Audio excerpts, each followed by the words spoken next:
दिल्ली आइल बाड़ कनाया पर रूम खोजता बाड़ किराया पर।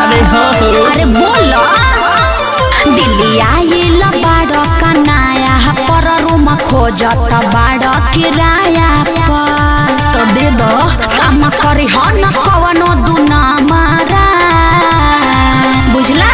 सुनो तोहर नीचे वाला कमरा पसंद बाटे हमारा। सही में ठीक है बा। दे दो अरे नीचे वाला कमरा पसंद बाटे हमारा। चला आगे समझा दी कैसे रहे के बा। बताओ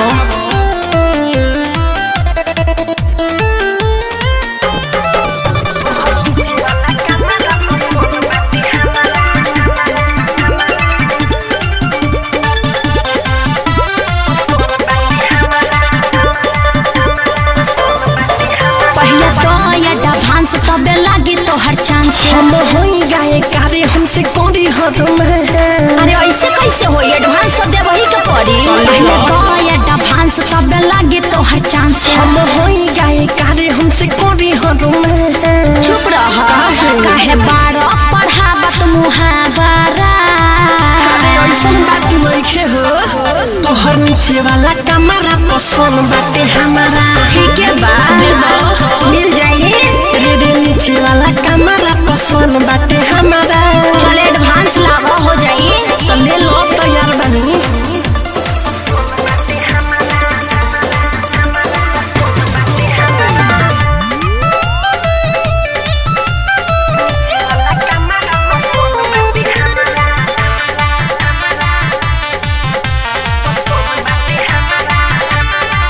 सुना साफ सफाई के रखी ह ध्यान। काहे मिठुआ पगोरी भइले बाड़ू में हरबान बुझलू का हाँ सुना साफ सफाई के रखी ह ध्यान। काहे मिठुआ पगोरी भइले बाड़ू में हरबान। ज्यादा मत बोला कृष्णा कैचा हवे बड़ा लबरा सब जानता है। ढेर मिलता तोहर नीचे वाला कमरा पसंद बाटे हमारा। ठीक बा ठीक है बा बुझला।